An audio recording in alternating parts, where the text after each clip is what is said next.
Ah, você por aqui? Chega mais, deixa eu te fazer uma pergunta. Você já ouviu falar no Capelobo? Quem conhece um pouquinho de folclore brasileiro provavelmente já ouviu falar dessa criatura que dizem que é parte homem e parte tapir, anta ou tamanduá-bandeira.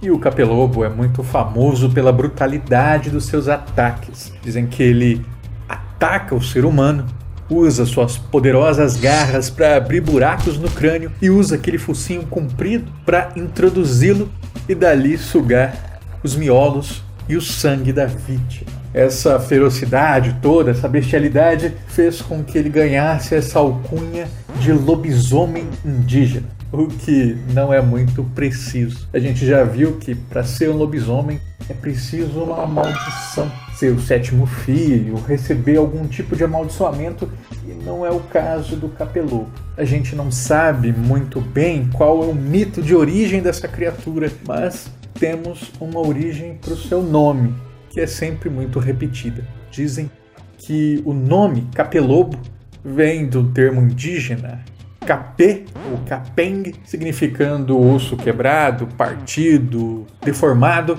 e o sufixo português lobo. Será que isso é verdade? Será que é por aí? Será essa a origem do nome do Capelobo? Pausa o vídeo, comenta aqui embaixo se você acha que essa informação é folk ou fake.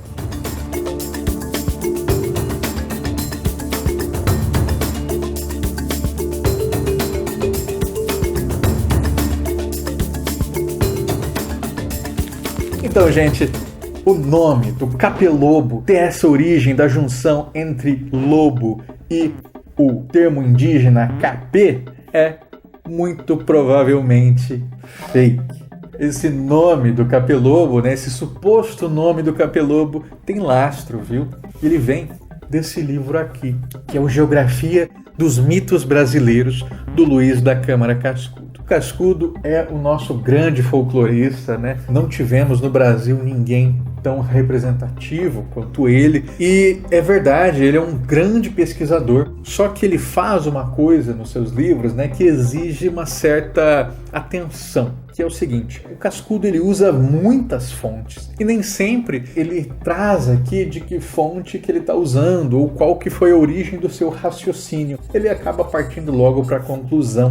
Quem não tem essa familiaridade, né, acaba pegando o assunto pela metade. Então o que ele está falando? Quando ele diz que é o termo indígena para osso quebrado, que indígena é esse, né? São mais de 300 povos indígenas no Brasil que falam mais ou menos 200 idiomas diferentes. Então, falar que é um termo indígena é muito genérico. Na verdade, ele está falando, né, sem dizer, mas se a gente pesquisa, a gente encontra, da junção das palavras tupi, kang e peng.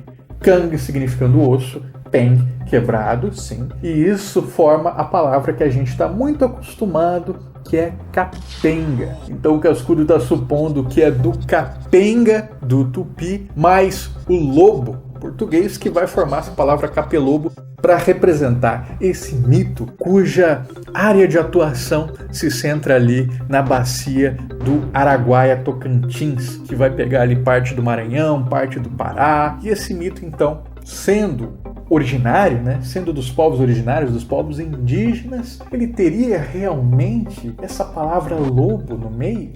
Na verdade, se a gente for usar um pouco da lógica, a gente vai ver que se esse é um mito indígena, ele provavelmente teria sofrido uma corruptela do nome para ganhar o lobo, porque não tinha lobo no Brasil e não faria o menor sentido o indígena usar essa palavra, sendo que ele não a conhecia. Então, eu tive que procurar em outras fontes para encontrar a origem do nome Capelobo. E eu encontrei nesse autor aqui.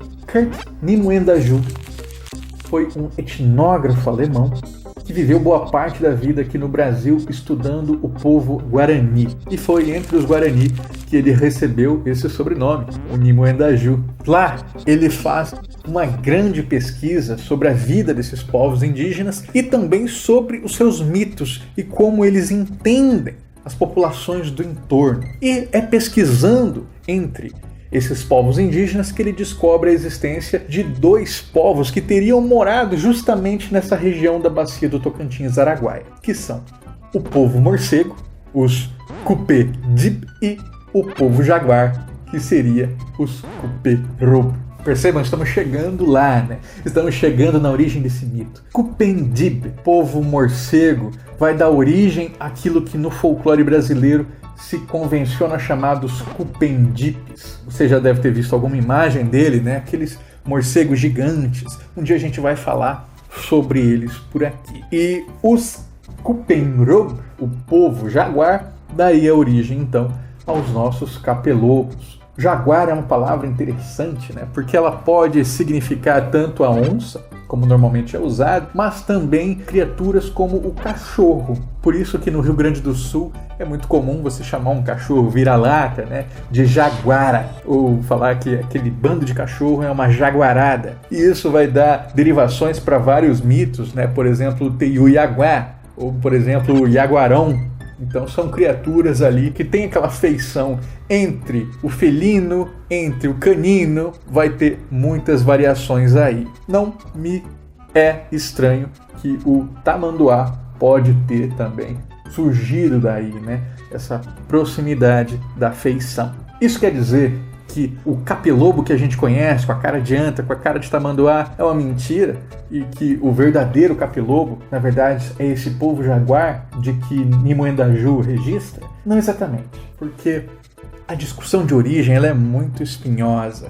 Às vezes a gente pode até encontrar o lastro ali de um nome ou de um primeiro registro, mas isso não significa que as derivações desse mito sejam falsas, ou sejam menores do que essa primeira, porque o que importa é se há crença envolvida. Eu, particularmente, nunca ouvi ninguém me falando que já viu um capelobo. Eu já ouvi muita história de gente que já viu saci, que já viu caipora, que já viu lobisomem. Agora, capelobo, particularmente não, mas não duvido que eu encontre, porque se alguém acredita, viu, conta para o seu filho, e seu filho conta para o neto, aí a gente tem um mito vivo, aí a gente tem essa grande verdade que não tem nada de fake, mas sim de folk.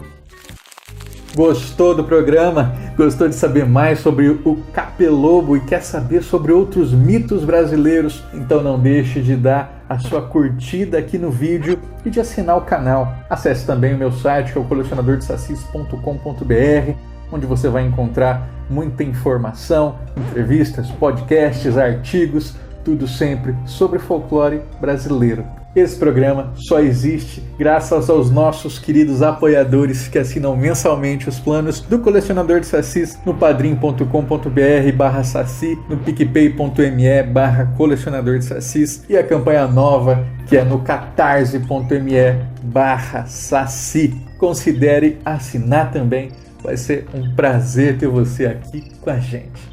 Obrigado, até a próxima.